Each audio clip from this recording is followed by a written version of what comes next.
Bienvenidos amigos de P1, estamos con un programa que se esperaba porque vamos a hacer varios durante este 2025, teniendo en cuenta que ha arrancado la Fórmula 1, que tenemos ahí a Franco Colapinto en el equipo Alpine, muy cerquita de subir, de no subir. Estuvo en Australia el piloto argentino que tanta pasión despertó, que rebrotó esa pasión por la Fórmula 1 de toda la afición argentina. Y arrancó Australia desde abajo, pero pasaron muchas cosas y estamos junto con Diego Sorrero para comenzar a analizar lo que será esta temporada y de a poquito entraremos en esta victoria casi aplastante de McLaren. Si no hubiese sido por el despiste de Piastri, creo que íbamos a un camino a un 1-2 tranquilamente del equipo naranja, pero fue victoria de Norris. Diego Sorrero, bienvenido a este P1 de los tantos que habrá dedicado la Fórmula 1 en esta temporada.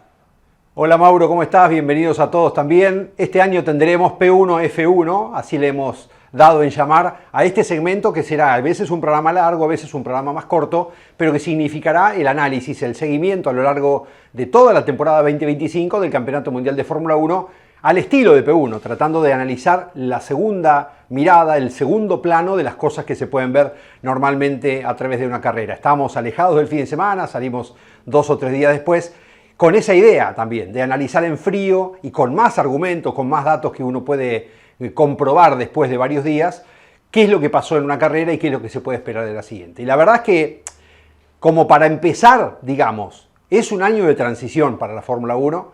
En 2026 la Fórmula 1 cambia completamente al reglamento de motores y de autos, por lo tanto, difícilmente haya enormes inversiones en 2025 en función de que lo que se haga hay que tirarlo a la basura.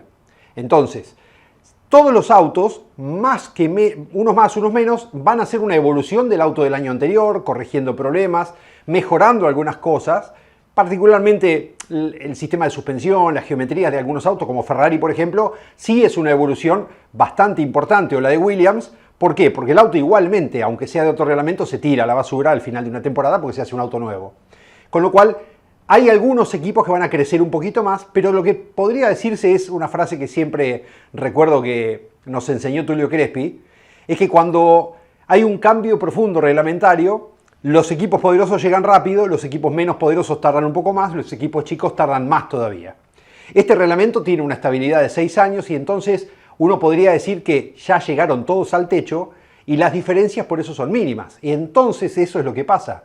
Tuvimos una pretemporada en la que se confirmaron más o menos que las cosas siguen parecido a como estaban el año pasado y un inicio de temporada en Melbourne en el que, más allá de la lluvia, el status quo fue el mismo. McLaren, Red Bull, Mercedes, Ferrari y el resto, encabezados por Alpine o por Aston Martin. Eso va variando según cada carrera, cada circuito y el momento de desarrollo de los autos de cada temporada. Sin embargo, en esencia podríamos decir que esta temporada de Fórmula 1 será una evolución de la del año pasado y tendremos seguramente los mismos candidatos de siempre a pelear el campeonato como se vio en la primera carrera.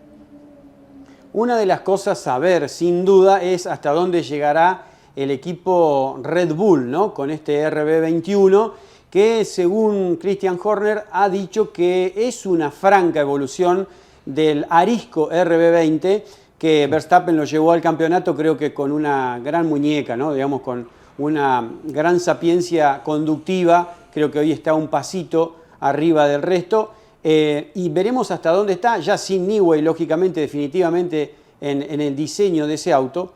Pero el tema es hasta dónde llegará Red Bull, Diego, y hasta dónde crecerán los rumores de una posible ida o no de Verstappen en el futuro. Entonces, para el 26 realmente se abren muchas aristas sobre qué va a pasar. O sea, que James Bowles diga en cada entrevista que Williams, ya desde el año pasado, el año en que corrió Colapinto en una de sus butacas, el equipo está pensando ya directamente en el 2026 y este será un año de transición. No solo eso piensan técnicamente los equipos de esta pasada en limpio, sino que qué herramienta tendrá Red Bull para este año y si Verstappen se va a quedar o no. Creo que Verstappen marcó un poquito la diferencia en Australia para dibujar un resultado que Red Bull creo que estaba un poco alejado. Pero ¿hasta dónde llegará el campeón este año? ¿Le arrebatarán el título? No es fácil saberlo y sobre todo cuando ha pasado nada más que una sola carrera y en condiciones atípicas. Primero una pista atípica, porque Melbourne es un callejero rápido que tiene mucho efecto del viento, a diferencia de otros callejeros que son entubados en paredes. Pero más allá de eso hay una referencia que podemos tomar respecto a esto que decías del 2026 y que es que Hamilton se fue a Ferrari en 2025 y Adrian Newey se fue de Red Bull a Aston Martin en 2025. ¿Por qué? Porque todo se prepara un año antes. El gran cambio reglamentario que mencionábamos al comienzo empieza a regir el año que viene, pero empieza a correr este año, que es cuando todos trabajan. De hecho, lo que dijiste recién de James Bowles, de Williams, es básicamente eso. Sabiendo que en el 26 cambia todo, el trabajo que se hace es más pensando en ese año que en el año que está empezando recién ahora. Verstappen tiene un gran desafío de por medio que es demostrar que no es el auto el que ganaba, sino él. Siempre se puede decir que hay un poco de cada uno, ¿no? Cuando es un super piloto y un super equipo, se juntan, se potencian ambos y no hay forma de saber cuánto era más uno que otro. Siempre la referencia es el segundo auto, y el segundo auto con Checo Pérez el año pasado, y este año veremos, pero con el inicio de temporada que tuvo Liam Lawson no fue bueno, está lejos, y entonces pareciera que otra vez es una isla Red Bull con Verstappen que trabajan siempre en función de él. La realidad es que el año que viene cambia el reglamento, pero además Red Bull cambia el motor. No tendrá más el motor Honda que se va justamente a Aston Martin, a donde ya fue Adrian Newey.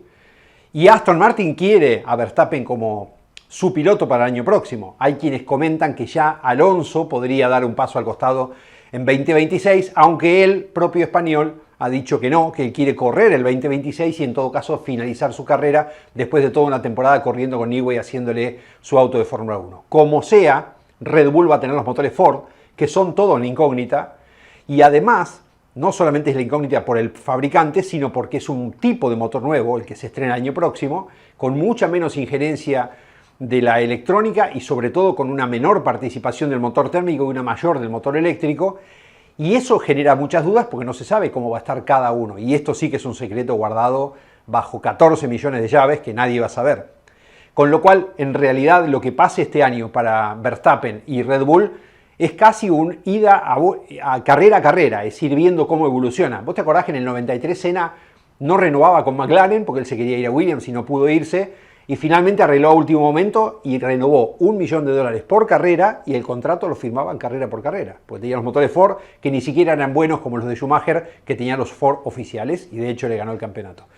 Pero a lo que quiero ir es que Verstappen tiene ante sí un año tan difícil en el que iremos viendo cómo evoluciona el equipo y él con el equipo para saber si realmente después de mitad de año no tenemos la sorpresa de un anuncio de que se va, de que no sigue con Red Bull. La verdad que no sería tan loco que ocurra, me parece que de hecho hay bastantes posibilidades de que eso pase.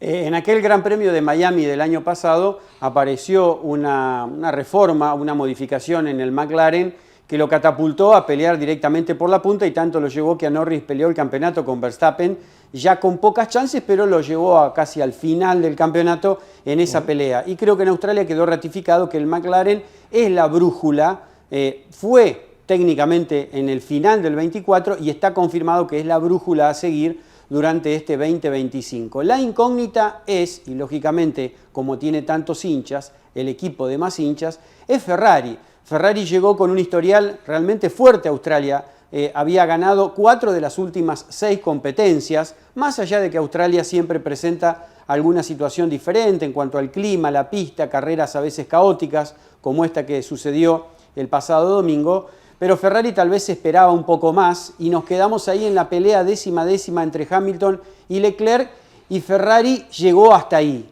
La consulta es, Diego, ¿hasta dónde llegará Ferrari este año? ¿Tiene herramienta para soñar con la corona? Yo creo que sí. De hecho, me parece que lo confirmó el propio Fred Vasseur, el director general de Ferrari, pero me parece que todos vimos que en la pretemporada hicieron un mejor trabajo, que estaban mucho más confiados y que al llegar a la pista de Melbourne se encontraron con un auto distinto al que creían que iban a encontrar. Probablemente tenga que ver con eso que decías vos recién, el tipo de circuito que no es convencional, no es de los habituales, y entonces es como, vamos a poner un ejemplo para que la gente lo comprenda, es como la carrera de Singapur, es una carrera completamente atípica, que se corre de noche con mucha humedad, con mucho calor, en una pista ondulada pero callejera donde no corre el viento, y entonces probablemente hay autos que se adaptan a toda la temporada bien y no les cae bien Singapur. De hecho, le pasó a Red Bull. Fue la carrera en la que más penó, fue Singapur, y ellos sabían que iban a penar ahí. Puede ser que esto pase también en Melbourne en alguna medida con algunos autos, y especialmente cuando es la primera carrera del año en la que el parámetro es otro, porque vienen de probar en Bahrein, y se encuentran con una pista completamente distinta a la de Bahrein, en la que no tienen ningún tipo de referencia, pues no hubo otra carrera entre medio.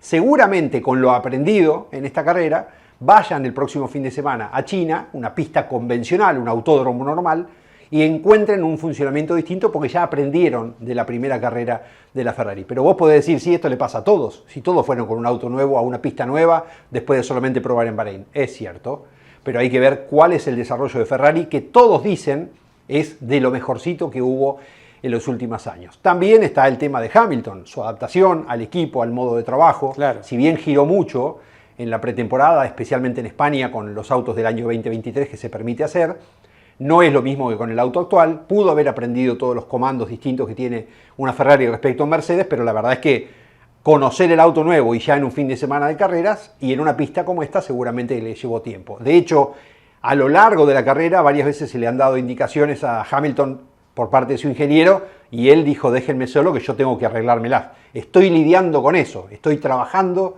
en esto que me estás diciendo, déjame que lo haga.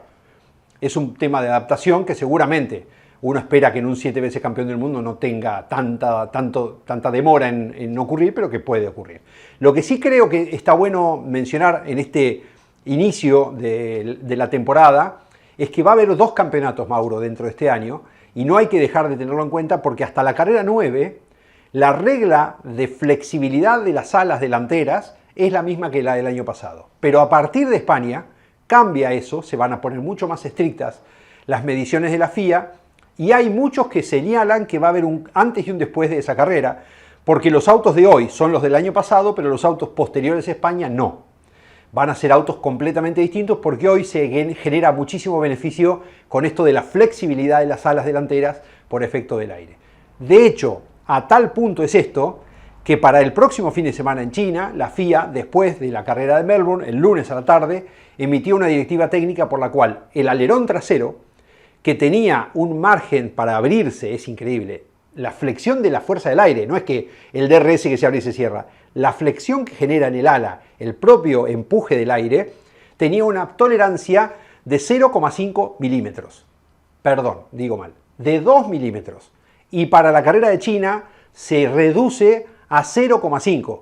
Solamente medio milímetro será lo máximo que puede flexionar el alerón trasero. Con lo cual, esto quiere decir que hay evidentemente un secreto ahí. Ya se vio el año pasado, hubo bastante polémica, Red Bull lo denunció, pero no hubo ninguna consecuencia de esa denuncia porque la FIA tenía un estándar de medición que McLaren respetó, pero ahora se pusieron más duros, con lo cual podría pasar que de acá a España tengamos un campeonato y quién te dice después de España no haya otro. Sí, es un tema muy interesante el que mencionás, colocó muchas cámaras, especialmente en los alerones de McLaren, la FIA durante el Gran Premio de Australia, y algo verificó nuevamente porque si bien esa parte estricta del reglamento se va a aguantar hasta España en los alerones delanteros, que iba a ser lo mismo para la ala trasera, bruscamente se anunció, no sé si fue el domingo o el lunes, creo que fue el lunes, que cambia para China y esos 2 milímetros ya no van a estar permitidos, y en Japón de vuelta se vuelve a achicar ese margen a 0,25, lo quieren reducir prácticamente a 0, lo cual ha provocado en algunos equipos, y creo que Helmut Marko abrió la puerta con alguna sonrisa un poco en sátira, digamos, riéndose de una manera sobradora, como diciendo, ¿y cómo van a hacer para modificar los alerones en una carrera que se van a trasladar de Australia a China? Entonces dio a entender Exacto. que ya algún equipo, tal vez apuntando a McLaren, ya tenía este dato o este ajuste de cuentas de la FIA y va a cambiar el alerón, porque indudablemente el apuntado es McLaren, porque el año pasado, recuerdo en aquella carrera de Bakú, cuando empieza a saltar este escándalo, fue el equipo apuntado, y ya para China y para Japón se van a poner, como bien decís, muy estrictos. Te agrego un dato, esos 2 milímetros que se medían hasta el Gran Premio de Australia era colocándole una pesa de 75 kilos hacia abajo de manera vertical, y tenía que abrirse hasta 2 milímetros. Si se abría más, bueno, ahora prácticamente quieren alerones totalmente rígidos y es un buen punto el que marcás. Antes del corte, analizamos los tres grandes, me falta uno. Lo vi bastante bien parado a Mercedes-Benz. ¿Estás de acuerdo? Sin Hamilton, pero lo vi bien parado. Creo que hay un potencial. Toto Wolff tenía una gran sonrisa. Es posible que estén mejor parados que el año pasado. Creo que el año pasado se sorprendieron. Ellos creían que habían dado un salto de calidad que no ocurrió, o que estuvo a mitad de temporada cuando ganaron esas dos carreras seguidas en Silverstone y Bélgica.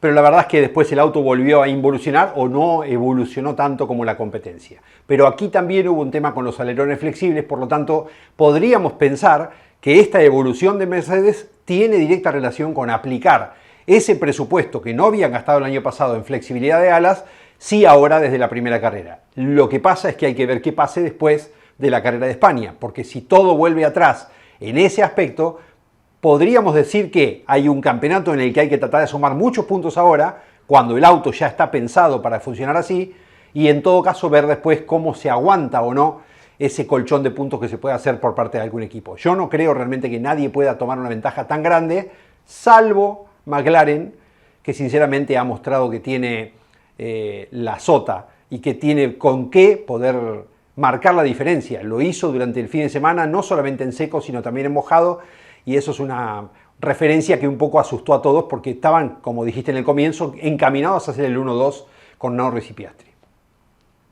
Es importante lo que acaba de mencionar Diego. Recuerden, 2 campeonatos, hay una bisagra técnica en España, la flexibilidad de la trompa delantera también se trabajará, y sobre los labios laterales de la trompa delantera, o sea, vamos rumbo a un auto, al menos la cola y el alerón, bien rígidos, no quiere ningún agujero en el reglamento, alguna vivada técnica que siempre va a estar. Estamos dentro del automovilismo y la Fórmula 1 es automovilismo. Nos vamos al corte, Diego, volvemos, ya nos metemos en el Gran Premio de Australia que ha terminado con victoria naranja. Y analizaremos un montón, lo de Duhan, Colapinto, se viene mucho más en P1.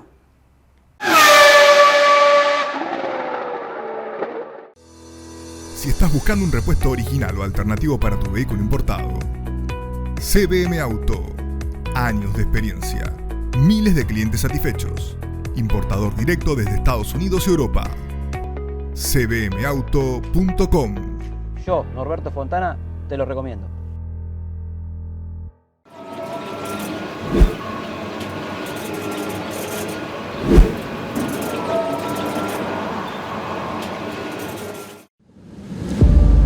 La producción no se puede detener. Las máquinas tampoco.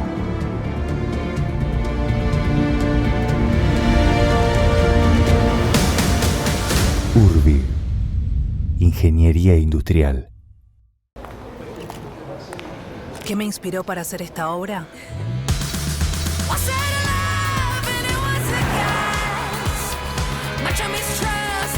Las curvas, los detalles.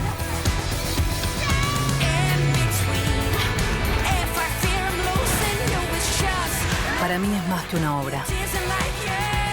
Es el resultado de una nueva fuente de inspiración.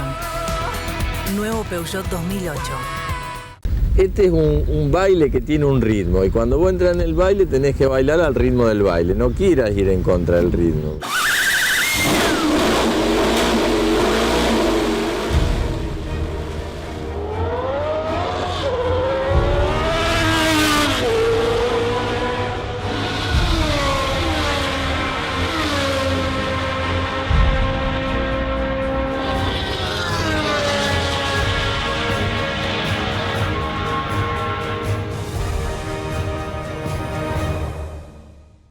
Los productores de seguros somos profesionales que damos respuestas. En Unibroker somos un equipo de más de 1.200 productores asesores, unidos para responder mejor a las necesidades de los asegurados. Unibroker, asistencia aseguradora, una compañía HMS.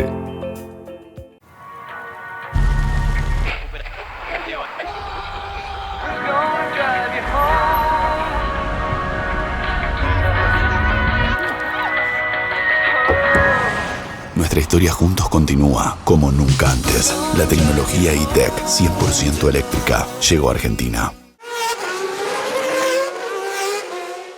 Segundo bloque de P1 y el Gran Premio de Australia. Ha comenzado una nueva temporada de Fórmula 1 y allá nos vamos a las calles de Melbourne, Diego.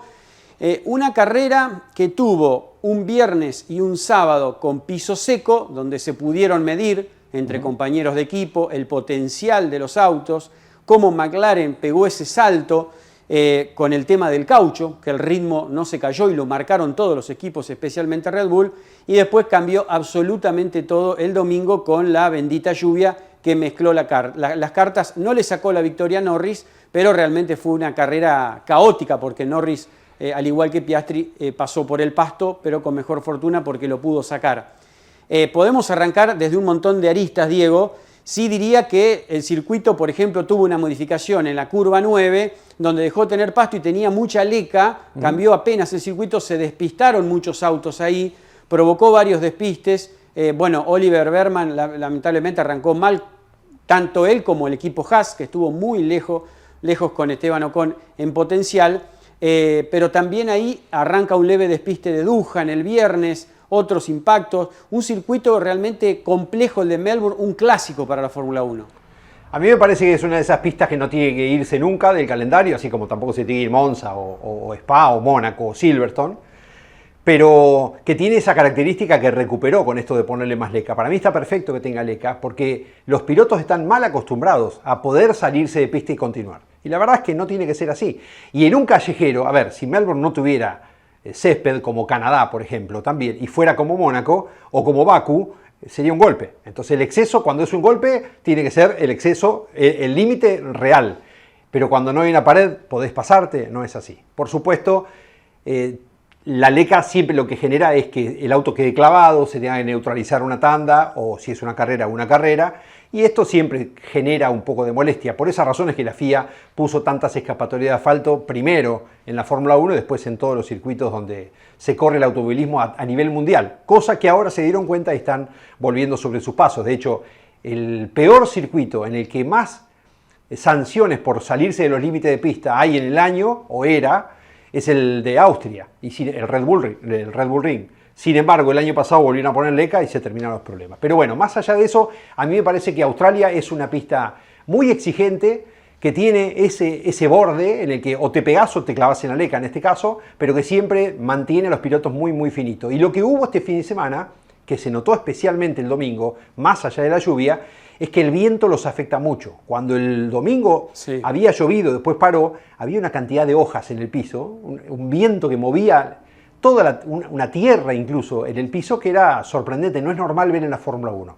Y estos son los pequeños aditamentos que ofrecen algunas pistas, como la de Australia, y que también representan un desafío para los pilotos y para la puesta a punto de los autos, pero especialmente para los pilotos. Creo que después vamos a hacer alguna comparación de los debutantes, porque nos interesa en función de Franco Colapinto, pero me parece que para analizar la carrera en sí, lo que tenemos que hablar es de que la lluvia no impidió que McLaren marque la diferencia. Sin embargo, lo que pasó, y es algo que quedó como una bomba por explotar, es que tuvieron que darle la orden a Oscar Piastri de que no ataque a Norris, porque estaba atacándolo, lo estaba poniendo nervioso y estaban empezando a preguntarse quién tenía que ganar. Y me parece que con la noticia del viernes, en la que se renovó hasta el 2028 a Oscar Piastri en McLaren, casi como que le dijeron, te apoyamos. Yo no sé si esa no fue una noticia que le cayó muy mal a Norris justo en la víspera de empezar el primer fin de semana del año. Sí, fue realmente algo curioso porque Piastri había admitido ante la prensa que tenía vía libre, al menos sentía eso, y en la carrera eso no sucedió. Vaya a saber si eso un poco lo confundió, mantuvo la concentración, pero luego los sorprende la lluvia. Dio la sensación que cuando quiso acelerar o cuando realmente le sacaron el 100% al potencial al McLaren, apareció, no solo en los entrenamientos, sino también en la clasificación. Y teniendo en cuenta, Diego, que en Australia se producen en promedio, según estadísticas de la Fórmula 1, 23,3 sobrepasos por carrera. Australia es solamente superado por Mónaco, que es donde menos sorpasos hay, después está Imola y después viene Australia. Entonces la pole es realmente muy importante y desde ahí creo que Lando puso a McLaren como el gran candidato en el año. Lógicamente Russell dijo, bueno, ya no corremos este año, ya se sabe quién va a ser campeón, o insinuó eso, y Norris no le cayó para nada, porque dice, si no vamos a seguir trabajando, seguramente nos van a alcanzar. El tema es que McLaren sacó una diferencia impresionante, y creo que Horner y Helmut Marko de Red Bull se quedaron asombrados, en la mitad de cada stint. O sea, todos cuando empiezan a perder combustible, en Australia, por ejemplo, 10 kilos de combustible provocan 0,3 décimas más en un tiempo de vuelta. Entonces, cuando se va cayendo ese combustible, el auto empieza a ir más rápido, pero empezás a perder caucho. Red Bull vio eso hasta la vuelta 10-12, que el auto se empezaba a bajar el combustible, pero cuando empezaban la 13, 14, 15, empezás a negociar con un caucho que ya está flaco. Y lo que acá ha logrado McLaren, que realmente los sorprendió a todos, es que el ritmo fue realmente parejo, entre 1 o 2 décimas separadas las vueltas cuando hicieron el simulacro de carrera en entrenamientos, y en carrera se dio algo similar, teniendo en cuenta que una carrera ya la pista más sucia y demás, y el seteo del motor es diferente, pero el McLaren algo técnicamente encontró para tratar de suplir ese desgaste, esa degradación del Pirelli, que realmente en los tiempos no se vio. Y ahí estuvo la gran ventaja, Diego, lo vieron todos. Lo vieron todos y lo dijeron, y está bien que así sea, pero es lo mismo que pasó años atrás con Mercedes, y lo mismo que pasó con Red Bull en los últimos años. Cuando un equipo encuentra una forma de funcionamiento y no es visible, porque a veces es visible, como era con el Brown GP en 2009, pero cuando no es visible, aquella vez era el doble difusor que se veía a simple vista mirando el auto de atrás, pero cuando no es visible no tenés forma de encontrarlo hasta que algún espía consigue la información o alguna cámara curiosa y bastante sorprendente encuentra un secreto y entonces se abre la puerta para que otros puedan usarlo. Yo creo sinceramente que está muy bien lo que hizo McLaren, que no hay una trampa, porque si hubiera una trampa la FIA lo vería, porque la FIA es la única que sí puede revisar todos los autos y tiene acceso además a la información de lo que hace cada equipo antes que lo haga. Los equipos no hacen algo y lo llevan a la FIA a ver si la FIA se da cuenta. La FIA, hace muchos años ya, exige que cada modificación sea comunicada con anterioridad y ellos le dan el ok para hacerlo. De hecho pasó con el DAS, ¿te acordás del volante del Mercedes que se movía para atrás y para adelante cambiando el ángulo de avance de las ruedas delanteras para ir más rápido por derecho y poder doblar mejor al llegar a las curvas? Eso la FIA lo sabía de antes y lo autorizó porque estaba permitido, porque no había ningún ítem que lo prohibiera.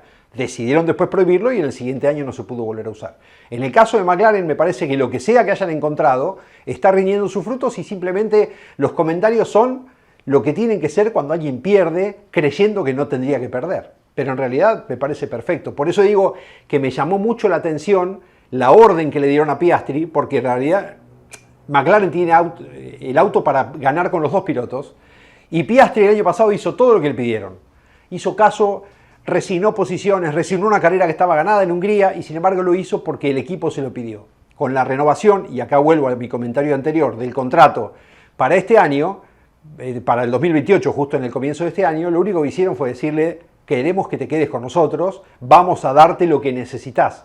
Entonces por eso la orden fue como un poquito sorprendente, porque nadie esperaba que digan mantengan posiciones cuando Piastri venía atacando y poniendo nervioso a Norris. Además ya se habían escapado los dos de McLaren, de Verstappen, no había un riesgo del resultado, salvo que se tocaran y creo que no iba a pasar. Pero bueno, en definitiva terminó pasando, los dos se fueron de pista por un exceso ante el inminente chaparrón que llegó de golpe y Verstappen tomó la punta. Sí, es curioso lo que ha pasado y veremos cómo se desarrolla la temporada. Creo que Piastri ha demostrado que puede llegar a ser un futuro campeón mundial y Lando Norris es una persona muy rápida pero que comete errores. Lógicamente es británico dentro de un equipo totalmente británico y eso le va a jugar a favor, pero en un momento bloqueó atrás del pace car y creo que eso a la gente de McLaren le ha hecho abrir grandes los ojos. Para cerrar el tema de Red Bull, a ver, convengamos, porque estamos hablando de Red Bull, ¿por qué no ganó? No, convengamos que ganó Red Bull en Australia en el 2011 con Vettel y en el 2023 con Verstappen. No es un equipo sumamente ganador en las calles australianas, pero esas 7 décimas en promedio que le sacó en el simulacro a fondo de carrera del día sábado Norris a Verstappen y ese 1,5 segundos después de la vuelta 12-13 en ese ritmo simulacro de carrera, eso es lo que ha realmente preocupado al equipo, que dice, según Horner, en la cuarta o quinta carrera, con alguna evolución, pueden llegar a lograr un equilibrio mucho mejor que el RB20. En eso están mucho más tranquilos y contentos, que han dejado un auto arisco. Si nos metemos en la carrera, ahí sí me gustaría hablarte de Ferrari, porque Ferrari, si bien ya hablamos de cómo se prepara, yo estuve mirando, Diego, cómo fue la evolución entre los dos pilotos. Y la verdad que lo de Hamilton no fue malo. Mirá, en la primera tanda del viernes, Leclerc le sacó 6 décimas. Después, Hamilton en la segunda ya se puso a 4 décimas. En la tercera, el día sábado, en el tercer entrenamiento, se puso a solo 2 décimas. Y las 3 clasificaciones, porque los 3 pasaron a Q3, le sacó 2 décimas Leclerc en la primera, 1 décima en la Q2 y solamente 2 décimas de vuelta en la Q3. Hamilton realmente, a pesar de su edad, indudablemente el talento sigue estando, no estuvo tan lejos de Leclerc. Así que creo que veremos una recuperación y una pelea franca entre los dos pilotos de Ferrari. Sí se quejaron, y esto te lo quería consultar, Leclerc y Hamilton arrancaron quejándose del error en estrategia. Hubo una vuelta que se durmieron, Ferrari los debería haber llamado antes. Errores que ya ha cometido Ferrari en los últimos 4 o 5 años, pero para escribir un libro sobre este tema. Pero es curioso que ya en Australia hayan marcado: tenemos trabajo para estudiar porque nos equivocamos en la estrategia. ¿Por qué Ferrari a veces sigue fallando en algo tan finito? Según Enrique Scalabroni, ¿por qué es Ferrari? Y porque en Ferrari hay puros caciques y no hay indios. Todos quieren tomar decisiones, todos gritan, y así es como se desarrollan las cosas.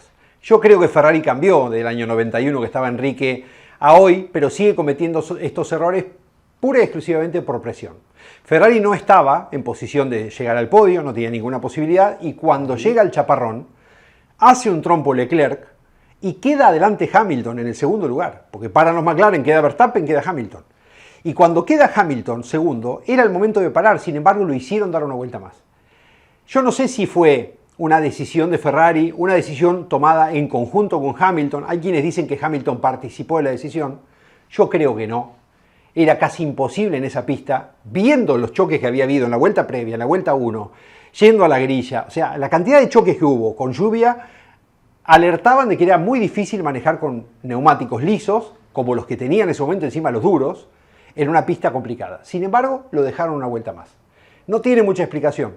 Solamente la explicación está en ese nerviosismo que parece cooptarlos por completo en algunos momentos críticos y que en algunas oportunidades tuvieron buenas reacciones, y me acuerdo el año pasado alguna vez escuchar decir: bien, por fin Ferrari la pegó con la estrategia, pero que no siempre tiene que ver con la decisión, sino también con la suerte.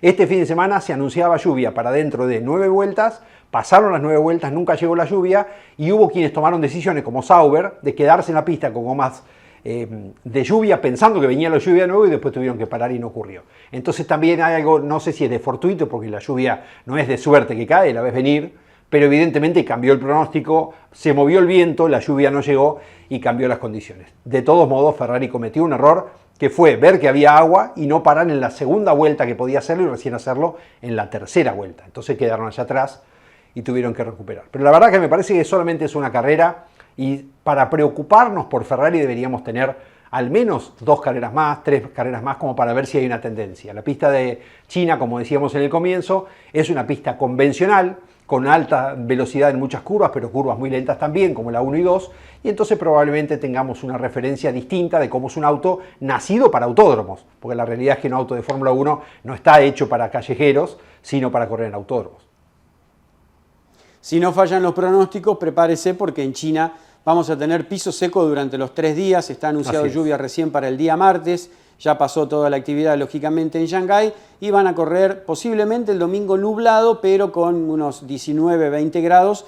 Creo que no sé la humedad que va a haber, porque eso le resta algo de potencia a los autos y también aerodinámicamente influye, pero posiblemente veamos todo el potencial de los autos. Nos vamos a meter más con los debutantes y lo que ha pasado con muchos pilotos nuevos y demás en el tercer bloque, pero quiero usar esta partecita para hablar de algo de los otros equipos. Williams realmente mostró que tiene cartas fuertes para jugar este año, al menos para pelear no sé si el cuarto, pero sí el quinto o sexto lugar entre los constructores. Sainz muy bien en los entrenamientos del viernes, se metió Albon, buen resultado de carrera, también metiéndose en Q3 en clasificación.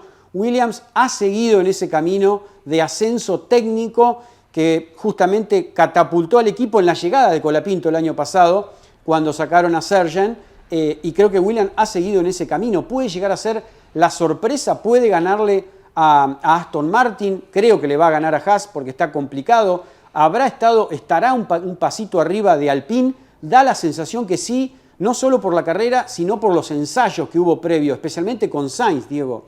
Sí, seguramente que Williams ha dado ese salto de calidad, Mauro, y va a estar para mí, si bien repito, es una sola carrera y es un circuito atípico como Melbourne, va a estar probablemente el Williams en la posición de pelear con Alpine, con Aston Martin y con Racing Bulls. Son los tres equipos con los que debería estar peleando mano a mano. Probablemente no les dé para estar entre los 4 primeros, como sí pareció por el resultado de Albon, que terminó con un brillante 4º lugar, pero de todos modos, o 5º fue al final, pero de todos modos la evolución del auto les permite salir del fondo donde estaban el año pasado. Recuerden que hasta, como dijiste vos, hasta que llegó Colapinto y vino la evolución técnica coincidentemente con la llegada del argentino, era el último equipo de la tabla, después se recuperó, pero finalmente al final del campeonato, con tantos choques y autos reparados así nomás, no pudieron sostener el puesto y Alpine con ese doble podio en Brasil se les escapó. Pero la verdad que el equipo Williams parece no estar mucho mejor que para ser el puesto 8. Podríamos pensar que puede aspirar a ser el 5º o el 6º puesto del campeonato. Antes de irnos al cierre y pasar al tercer bloque, bueno, no sé si Red Bull estará arrepentido de no haberlo tomado a Tsunoda como compañero de Verstappen. Lawson estuvo realmente muy lejos, de Verstappen estuvo a varias décimas, a un segundo en clasificación y después terminó con accidente. Tsunoda, si bien no se vio reflejado en el resultado, realmente estuvo muy pero muy rápido. Bueno, si querés ampliamos, Diego, en el tercer bloque, donde sí nos vamos a meter con Doohan y todos los debutantes. La rompió Antonelli en su llegada a la Fórmula.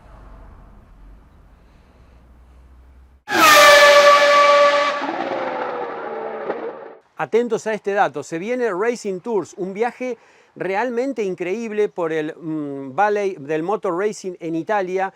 Recorreremos a fines de junio, serán 14 días, quedan pocos lugares libres. Recorreremos Ferrari, Maserati, también la fábrica de Ducati, Alfa Romeo, Pagani, Maserati, un montón de fábricas donde se realiza el automovilismo de primera de Italia. También vas a poder, almorzar en alguna curva de Mónaco, también probar un auto deportivo, pero de alta gama en el circuito de Monza, también vas a poder, y visitar Imola, y por qué no, querés sacarte una foto y estar en el monumento de Ayrton Senna, hasta allí va a llegar Racing Tours con un montón de amigos a fines de junio. Y también la visita a la fábrica de Tatús, que es la fábrica de chasis que más autos realiza para categorías de automovilismo, un programa bien técnico de P1, allí iremos a buscar ese material deportivo. Racing Tours, no te lo pierdas, quedan pocos lugares disponibles. Fíjate este video porque vas a tener más información. Te esperamos, queremos que sea parte de este realmente muy buen viaje en un muy buen grupo que se está preparando. Fines de junio, ese lugar que queda todavía tiene que ser tuyo.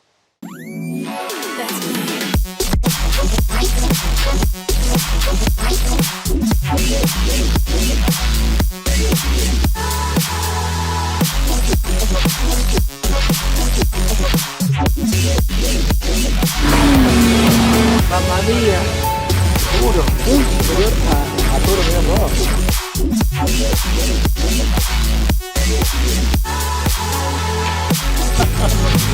No, es increíble, vale lo que cuesta, vale.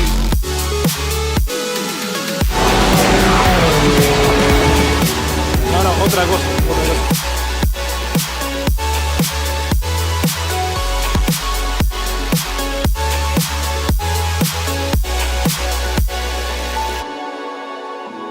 I've heard stories of distant lands.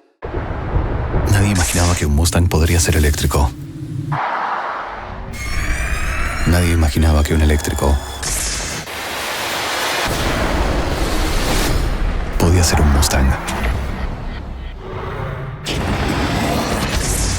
De 0 a 100 en 3.7 segundos. Nuevo Mustang Mach-E.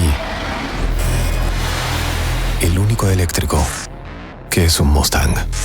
La inteligencia encuentra el camino. Alemania Petrolhead Tour inicia su camino en 2025. El tour fierrero de tus sueños por Alemania en español y con todo incluido. Porsche, BMW, Mercedes, Audi, Volkswagen. Más de 3.000 kilómetros por las autobanas alemanas visitando ciudades, fábricas y museos. Vas a poder manejar porque tenemos las mejores experiencias de manejo y vas a probar un supercar alemán o italiano y acelerarlo a fondo. Para más información nos escriben en el email de pantalla o nos buscan en redes como Motorius TV y nos vemos en Alemania. Desafía tus límites. Tonino es tu mejor opción. Si de bicicleta se trata, acércate a Tonino. El surtido más amplio.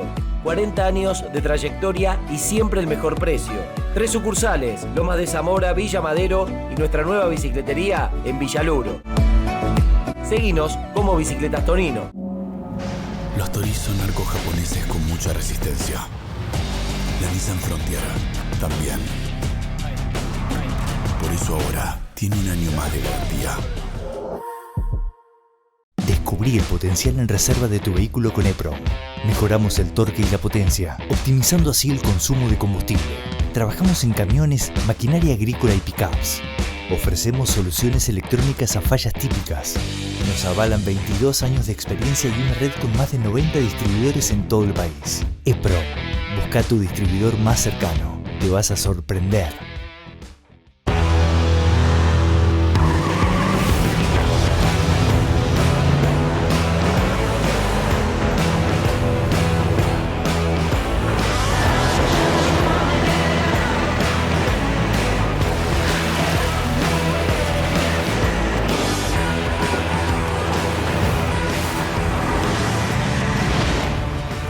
Hilux, confianza indestructible. Visita toyota.com.ar.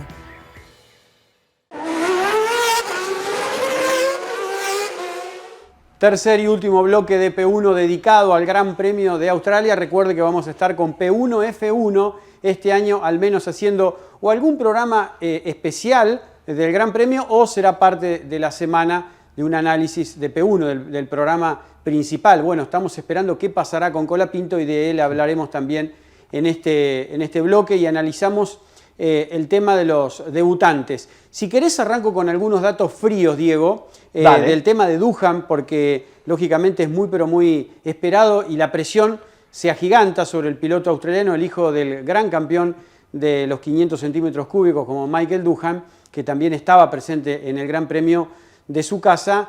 Y bueno, no terminó de la mejor manera, ¿no? Fue algo realmente muy duro abandonar en la primera vuelta sin ser el primer piloto que abandona. Pero te debo decir que Doohan no funcionó realmente mal, funcionó bien a la par de Gasly, muy pero muy cerca, con lo cual demuestra que Alpine ha arrancado no tan bien como el año pasado. Alpine también a mitad de temporada pegó un gran salto y cambió lo que había sido una pálida primera bisagra de la temporada 24. Bueno, parece no haber arrancado con un gran potencial para este 2025, pero si comparamos los tiempos, escuchá, Doohan fue 3 décimas más rápido que Gasly en el primer entrenamiento, fue 1 décima más rápido que Gasly en el segundo entrenamiento, en el tercero sí ahí Gasly le saca 3 décimas, siendo más rápido, en clasificación en Q1 empatan en el tiempo, pero por algunas centésimas incluso Doohan quedó arriba de Gasly, pasaron los dos a Q2 y en Q2 pasa algo muy importante y hay que mencionarlo. Ahí Gasly lo asesina, ¿no? Le saca 7 décimas y pasa incluso, creo que ahí sí se vio la experiencia y el talento de Gasly para meter un auto que no estaba para saltar a Q3, para meterlo en Q3. Después terminó creo que a 7 milésimas del tiempo de Hamilton, peleando el octavo tiempo para la grilla de partida, que largó noveno Gasly. Pero Doohan, en los primeros 2 parciales, si dividimos en 3 la pista, iba empatando e incluso siendo unas centésimas más veloz que Gasly. En el último parcial, Hamilton comete un error e iba adelante de Doohan. Y Doohan perdió la vuelta porque no pudo realmente recuperar el auto y acelerar todo ese potencial, y ahí aparecen esas 7 décimas de ventaja de Gasly contra Doohan. Lo que esto demuestra que Doohan no funcionó realmente lejos de su compañero de equipo. Al contrario, estuvo empatado y le ganó en varias tandas. Bueno, eso es importante. Esa referencia que das incluso de por qué perdió 7 décimas en el momento crítico, en el pase a Q3 o no, o quedarte en Q2, es lo que los equipos miran. Es lo que el año pasado hablábamos de Colapinto. Ver en qué momento cometes un error o en qué momento brillas. En qué momento arriesgas y en qué momento no. Lo que decíamos en el bloque anterior. Oliverman arriesgó en la práctica libre 1, rompió todo el auto y la verdad que no hacía falta hacerlo en ese momento. No es lo mismo que Kimi Antonelli en Monza el año pasado porque era solamente esa única tanda que él tenía para mostrarse, porque era la tanda en la que probaban los pilotos jóvenes que no corren el Gran Premio. En este caso no. Sin embargo, la presión a veces te pone en esas circunstancias. También, en contrapartida, podríamos decir que la práctica libre 1 y la práctica libre 2 no siempre son una referencia de tiempo. De hecho, personalmente yo no miro la actividad de los viernes casi, salvo para ver los ritmos de simulación de carrera, porque son días de preparativo, de chequear el auto, de ver dónde tenés que mejorar y dónde no. Muchos incluso de parcializar al revés y no cerrar vueltas. Entonces, que Duhan le haya ganado a Gasly las 2 primeras prácticas, la verdad es que, o que haya estado cerca, no es una referencia que sea preocupante en función del rendimiento de Gasly. Sí, en cambio, en el momento crítico, pero si encima tuvo un problema como estos, la verdad que no hay nada que decir. Las 7 décimas tuvieron una plena justificación, que es perder esa vuelta o ese parcial en la última vuelta de clasificación. Sin embargo, lo que pasó el domingo tira todo para abajo. Siempre dicen en la Fórmula 1 que valés tanto como tu último resultado. Y vaya si lo habremos comprobado nosotros con Colapinto el año pasado. Era Dios y fue el paredón después de los choques. Entonces, hay que tener cuidado con esa evaluación, pero lamentablemente a la presión que le va a jugar en contra a un piloto, sea Duhan, o sea Adjar, o sea el propio Lawson, esa presión en el momento menos oportuno es la que te puede destruir mentalmente, que es lo que yo creo que le pasó en alguna medida en los últimos 2 años a Checo Pérez.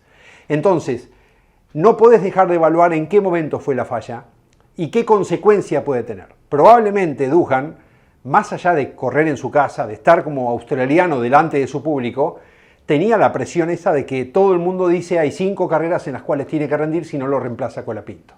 Veremos si es cierto o no, pero ¿sabés qué quiero decir con esto? Me parece que es muy importante tenerlo en cuenta. Colapinto es piloto de Briatore en este momento, no de Alpine. Alpine, Briatore lo pone en Alpine, pero él es el dueño de los derechos por 5 años de Franco Colapinto. La Fórmula 1 de este año, con todos los debutantes que hubo, que hay muchísimos, más de la media normal de cada año, lo que tuvo en la primera carrera fue muchos errores debutantes.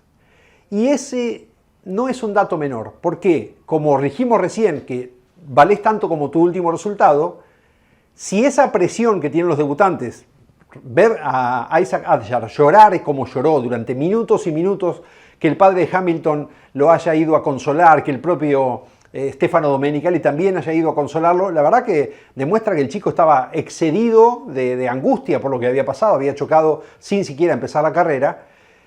No deja de ser una posible componente a favor de Colapinto. Yo no digo que Colapinto vaya a correr en Racing Bull o en Red Bull, pero sí digo, Colapinto no tiene una butaca firme, la que tiene es la de Duhan y hay que ver si Duhan rinde o no rinde como para que lo bajen, pero Colapinto está en el paddock, se queda en el paddock y tiene que ir a todas las carreras porque el que lo maneja es Briatore. Y Briatore, no tengas ninguna duda que si se cae un piloto de Red Bull va a tratar de poner a Colapinto ahí. No es que va a pasar, lo estoy diciendo como abrir el paraguas. Miren que no es solamente Duhan al que hay que mirar. Hay que mirar qué pasa con Adjar, hay que mirar qué pasa con Lawson, incluso con Oliverman también. Por más que tengan contratos, son los nuevos, y si los nuevos fallan, hay un nuevo que llamó la atención el año pasado, que está ahí en el paddock dando vueltas. Wow, qué buen tema que abrís, Diego, porque siempre recuerdo lo que dijo Pechito López cuando estábamos pum para arriba con Franco y dijo, guarda que tenemos que mirar la foto de las 9 carreras y esperemos porque la Fórmula 1 lo va a ver en ese promedio de 9 carreras, y después comenzaron los resultados flacos, y eso es importante, ¿no? Que la foto hay que ver cuántas carreras tiene. El tema es que la foto de Duhan aparentemente tiene 4 o 5 carreras, entonces la presión creo que va a subir un poco más. Ahora, hablando de Adjar, Isaac Adjar, que termina llorando y demás, y que es realmente consolado por el padre de Hamilton, qué duro que fue Helmut Marko, ¿no? Y abro un paréntesis, ¿estará fallando la fórmula de Helmut Marko porque sus pilotos no funcionaron? Adjar, bueno, es debutante, fue muy duro, dijo que montó un mar de lágrimas, un espectáculo que no creo que fue un poco vergonzoso, realmente fue duro, pero su piloto, Lawson, que estamos hablando de que ahí Colapinto realmente estuvo en ese bolillero y hubo ese precontrato o esa realmente intención de tenerlo ahí, porque realmente existió. Lawson estuvo muy, pero muy lejos de Verstappen, realmente lejos estuvo, está bien, yo tengo los datos fríos y yo sé que usted, Sorrero, no se fija el viernes, pero le sacó 8 décimas en la primera, después 6 décimas en la segunda, en la tercera Lawson se pegó y no estuvo, y después le hizo 1 segundo en clasificación en la Q1 y quedó afuera definitivamente Verstappen a Lawson.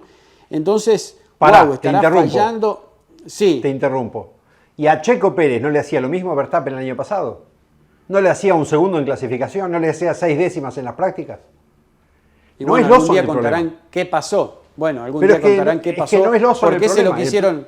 ¿Por qué se lo quisieron sacar de encima a Checo continuamente de la primera carrera? ¿Qué sé yo? Bueno, ahí me parece que es una estrategia equivocada de él de declarar que él podía ganar el campeonato a Verstappen. Ese día se clavó un puñal a sí mismo. Y el que lo empujaba cada vez más adentro era el padre de Max Verstappen, Jos. Ese fue el error estratégico de Checo Pérez. Pero el rendimiento de Checo Pérez tiene que ver con la diferencia que hay en trabajo en Red Bull entre el auto de Verstappen y el de su compañero, sea quien sea. El que mejor anduvo fue, creo yo, Albon, después de Checo Pérez, ¿no? Porque Checo fue su campeón del mundo y ganó carreras. Pero el otro que anduvo bien fue Albon, y aún así también se fue. Vos preguntabas recién si en la escuela de Helmut Marko no falló, y yo estoy seguro que ya falló. Porque el año pasado estaban yendo a buscar a Colapinto. Ellos ya saben lo que tienen en su escuela, saben cuánto da, pero una cosa era pagar $20 millones para liberar a Colapinto y después encima pagarle el contrato de él, y otra cosa era tener a un piloto gratis que viene de la academia, donde vos ya invertiste y tuviste plata puesta. Y no te olvides que es un año de transición. Entonces, y que además se va Honda, con lo cual Yuki Tsunoda también se va del sistema de Red Bull el año que viene. Entonces no era lógico, si no era súper necesario tener a Colapinto, gastar el dinero que costaba tener al argentino. Pero si lo tuvieron en cuenta, es precisamente porque ellos saben qué tienen en la escuela.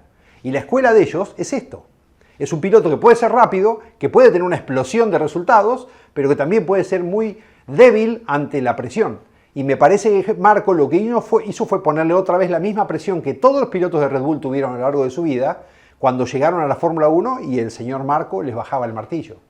A mí me parece que no fue bueno lo que dijo, por supuesto que no. Pero creo que ni Lawson ni Adjar se pueden sorprender de que Helmut Marko haya dicho eso. Porque realmente es lo que uno esperaba que ocurra. Yo creo que después del fin de semana yo dije, pobre Adjar, la cosa que le van a decir el lunes. Y bueno, no llegó al lunes, el mismo domingo ya estuvo hablando. Ahora, ¿cómo hace Duhan para tenerlo en el paddock, abajo, tomando mate, a Colapinto? Porque realmente no puede fallar, tiene que sacarle 3-4 décimas, realmente demostrar que es más rápido que Gasly, lo cual va a ser muy, pero muy difícil. No tiene que fallar, en Australia ya arrancó fallando. Y creo que poco a poco, si no aparecen esos resultados, la presión de Colapinto, no solo por lo que demostró el año pasado, sino por el apoyo de patrocinio. Increíblemente un argentino hoy por hoy tiene mejor patrocinio que un piloto australiano, ¿no? Comparando las dos economías, es algo que a mí me sorprende, pero bueno, esta vez se nos dio.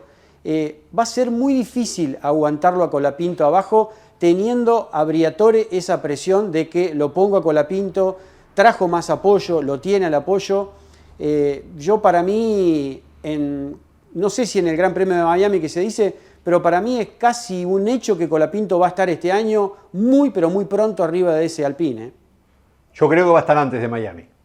Y a mí me da la sensación que Duhan ya sabe que tiene 5 carreras y que termina. No es que tiene 5 carreras para demostrar que merece seguir. Yo creo que ya está claro que él va a correr 5 carreras de Fórmula 1 y existe la posibilidad de que eso le permita estar liberado. Mira, el año pasado Carlos Sainz cometió menos errores que en los otros 2 años anteriores en Ferrari. Y casualmente, o no, esos errores no los cometió o no repitió los errores del pasado cuando ya sabía que no tenía el auto. Que no tenía auto para el año siguiente. Que Hamilton venía a reemplazarlo en Ferrari y él ya no tenía la butaca. Cuando vos le sacás presión a un piloto, posiblemente le permitas liberarse y ser mejor. Vamos a ver cómo le va a Duhan. Yo no creo que el accidente de la largada sea el que lo deje abajo de la Fórmula 1. Todo depende de cuánto él sienta esa presión o si él siente realmente que tiene que confirmar su valía en las próximas 4 carreras para poder seguir hasta fin de año. Quizás no es así, quizás sabemos los australianos, y si no miremos a Alan Jones o a Mark Webber, son fríos, calculadores, duros, hombres rudos. Posiblemente Duhan, incluso con el padre que tiene, que debe ser uno de los hombres más rudos que conozco de la historia del deporte motor, porque era un hombre que lo sentaban quebrado a la moto y corría igual.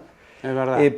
Posiblemente Duhan tenga preparada la piel bien dura para saber que él va a correr solamente 5 carreras. Yo creo que ya se lo ve venir. Así que no sé si va a ser una presión para él. O quizás no. Esto fue un error, claramente fue un accidente, pero no montó el escenario de llanto y de angustia que sí montó ayer. Entonces me parece que a lo mejor es distinta la circunstancia. Pero yo estoy convencido, para mí Colapinto, si no corre en Miami, corre antes incluso de Miami. Sí, te entiendo. O sea, si sabe realmente que solamente tiene 5 carreras, le va a jugar a favor, porque le va a sacar presión. Exacto. Bueno, y entonces ahí vamos a ver qué pasa.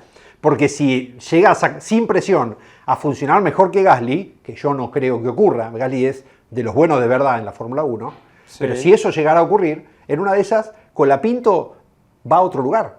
Por eso digo que hay que estar muy atento a qué pase con los otros debutantes. Hay muchos debutantes, algunos cometieron errores que no se deberían permitir en el esquema de Red Bull, por ejemplo, y Colapinto está ahí. Y lo maneja Briatore, que fuma abajo del agua. No sería raro que haya una nueva alternativa para Colapinto, incluso fuera de Alpine. ¿Y vos creés, Diego, que va a haber que esperar cuántas? 2, 3 carreras para que se abra esa puerta sorpresiva? Si no se abre en Alpine, aparezca una importante. ¿Qué sé yo? Si se abre una puerta en Racing Bulls, realmente es para tenerla en cuenta, porque el auto demostró que de vuelta va a estar ahí en el puesto 5º, 6º entre los constructores. Es un buen auto. Y bueno, ahí es justamente donde la presión va a jugar su papel. Si Isaac Hadjar tiene mal rendimiento en China o vuelve a cometer un error que no debería cometer, o en la siguiente carrera también, yo creo que Marco no va a esperar demasiado, no le va a dar tiempo.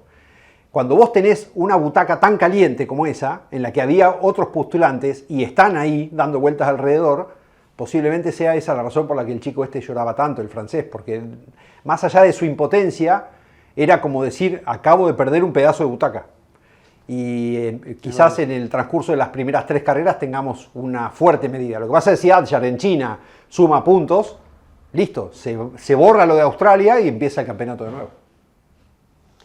Vamos terminando ya este P1. Un datito extra, bueno, va a llevar 2 o 3 carreras que muchos pilotos se adapten a su nuevo ingeniero.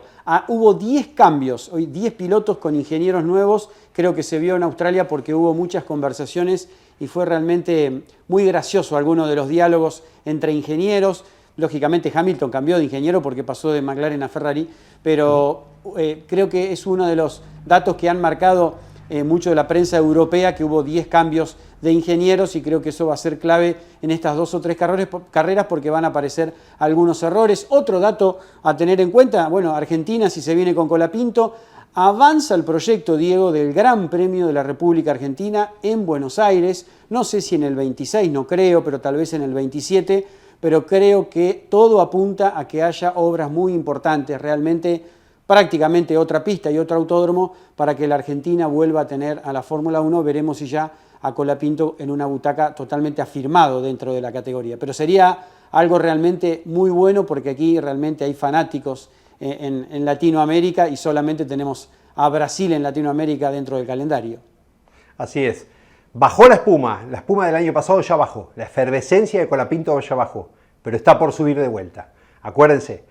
Y cuando eso ocurra, cuando esté subiendo otra vez la espuma, no nos olvidemos que es un ser humano, que tiene necesidades, que tiene tolerancias y que puede cometer errores. No le pidamos más de lo que tiene que pedirle a un piloto joven que está empezando la afición.